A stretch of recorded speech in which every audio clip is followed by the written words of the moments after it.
टांग क्या कटवाई मैंने, जिस्म का हिस्सा तो गया, साथ बच्चों का और बीवी का साथ भी गया।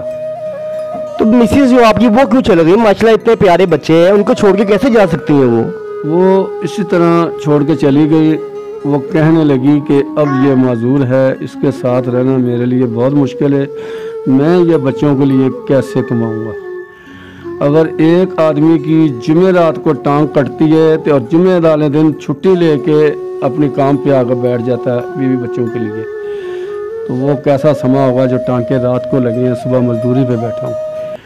अस्सलाम वालेकुम नाज़रीन, आप देख रहे हैं जी 5 न्यूज़ HD और मैं हूँ राना खुर्रम इशफाक।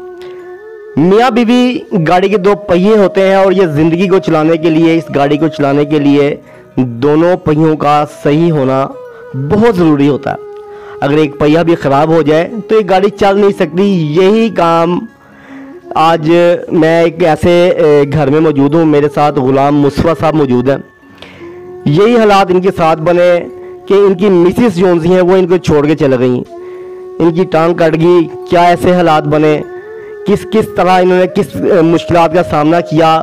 3 बच्चे जो है वो इनके पास छोड़ गई। माँ जो है वो तो अपने बच्चों के बगैर रह ही नहीं सकती, लेकिन माँ जो सी है वो किस तरह जो है उसका इतना पत्थर दिल हो गया कि उसने अपने बच्चे छोड़ दिए और यहाँ से निकली। सारी क्या कहानी थी वो ग़ुलाम मुस्तफ़ा साहब से सुनते हैं। अस्सलाम वालेकुम। वालेकुम सलाम। सर क्या हाल है आपका? शुक्र अल्लाह का, अल्हम्दुलिल्लाह जी।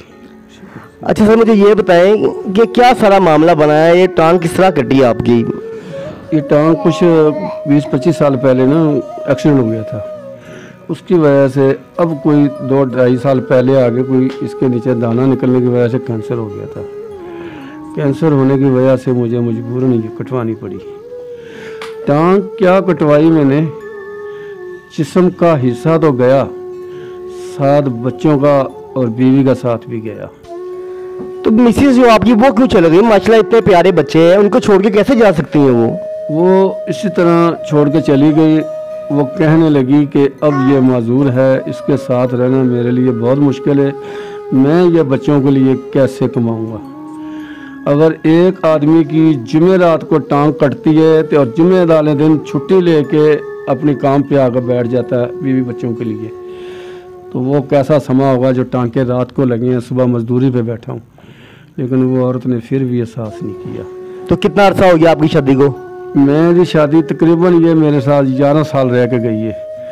11 साल के अंदर ये बच्चे हैं, 3 बच्चे माशाल्लाह। तो जब टांग कटने के बाद वो औरत ऐसे बदल गई जैसे तोता बदलता है। जो पहले जो हालात थे, टांग कटने से पहले जो हालात थे बिल्कुल ठीक चल रहे थे? टांग कटने से पहले बहुत अच्छे हालात थे, काम इलेक्ट्रॉनिक का करता था, कारोबार था, अच्छा था, जितना को फैमिली के लिए रोज़गार चाहिए अल्लाह पाक दे रहा था, कोई कमी नहीं थी। जब वो छोड़ के गई है, हर चीज़ साथ ले गई है, कोई बर्तन कोई चीज़ नहीं छोड़ा उसने, तो समझो कि एक सुनसनाता हुआ कमरा छोड़ के या ये छोटे छोटे मासूम बच्चे। जाने की वजह नहीं बताई, क्या ऐसी वजह बन गई? सिर्फ इसी टांग की वजह से चले गई है वो? टांग की वजह से चली गई। उसने कहा मजदूर के साथ रहना मेरा बहुत मुश्किल है। तो बच्चों पे तरस नहीं आया? 3 माशाल्लाह इतने प्यारे बच्चे हैं आपके। मेरे पूरे मोहल्ले ने, जिस मकान में इस टाइम बैठा हूँ, इस मालिक मकान ने उसके पाँव तक हाथ लगाए कि तुम ये बच्चों के साथ जुल्म कर रही हो, अगर इसको छोड़ती हो तो बच्चे भी ले जाओ। कहने लगी इसी वजह से छोड़ रही हूँ कि मैं इनके लिए कहाँ कमाती फिरूँगी। तो बहरहाल ये पूरे मोहल्ले में शोर वगैरह चाहती थी, हर रोज़ लड़ाई थी, उसकी वजह से वो आखिर फिर लोगों ने कहा, मुझे मोहल्ले वालों ने, ये रोज़ रोज़ का मसला है, तुम माजूर हो, तो ये अगर कंजर खाना करती है, सीधी बात है, छोड़ दो उसको। तो कितना अरसा हो गया उनको यहाँ से गए हुए? उससे यहाँ गई है वो तकरीबन 2.5 साल हो गए। तो दोबारा राब्ता नहीं किया उन्होंने? नहीं किया जी, बिल्कुल रास्ता क्या देखा भी नहीं उन्होंने। ये जो बच्चे अभी थोड़े चल फिर रहे हैं आपको नज़र आ रहे हैं, ये समझो कि गोद में थे छोटे छोटे।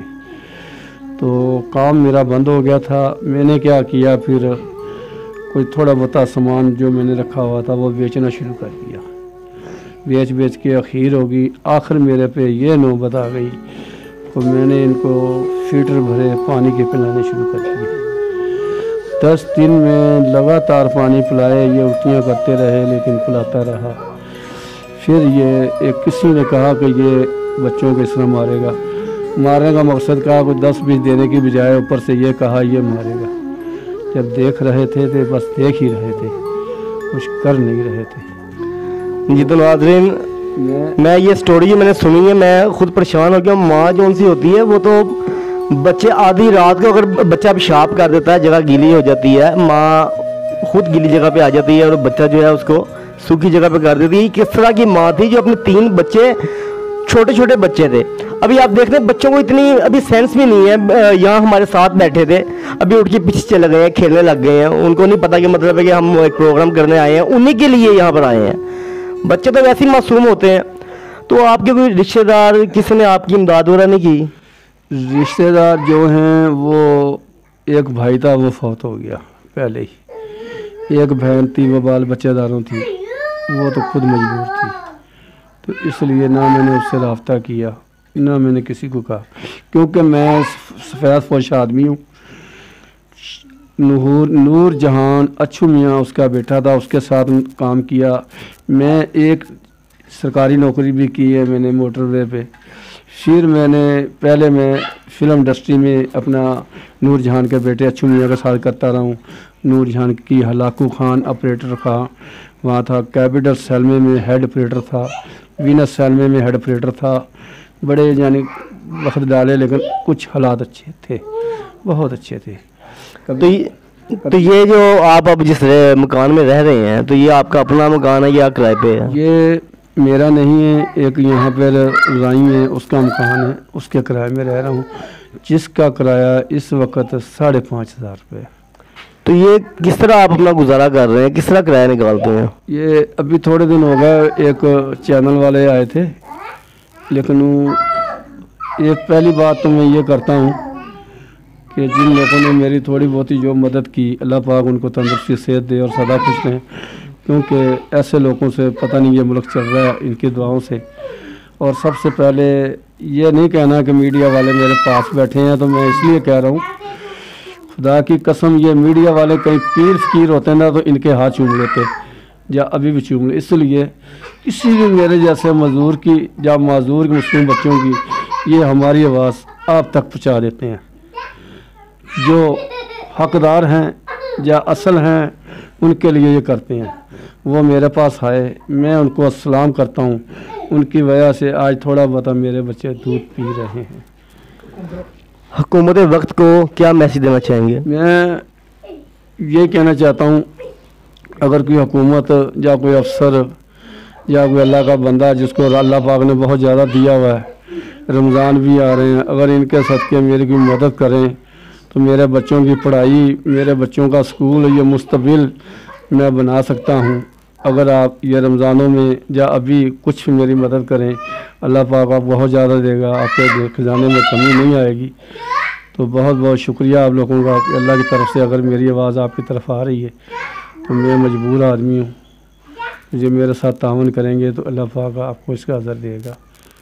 जी तो नाज़रीन, आपने गुलाम मुस्तफ़ा साहब की बात सुनी, स्टोरी क्या थी आपने भी सुनी, और मैं तो इसके साथ बैठा हूँ। मैं घर की कंडीशन भी देखी, क्या हालात है सारे, ये देखकर मेरा जो दिल है खुद ही खून की आंसू रो रहा है। डिस्क्रिप्शन में हम इनका नंबर देंगे।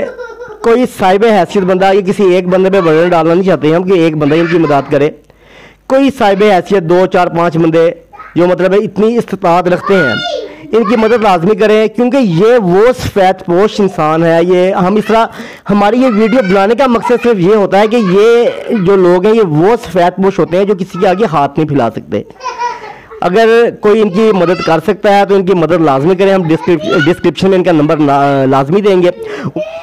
अगर आप लोगों के पास भी कोई इस तरह की स्टोरी हो तो हमारे दिए हुए व्हाट्सएप नंबर पे रब्ता हमसे लाजमी करें।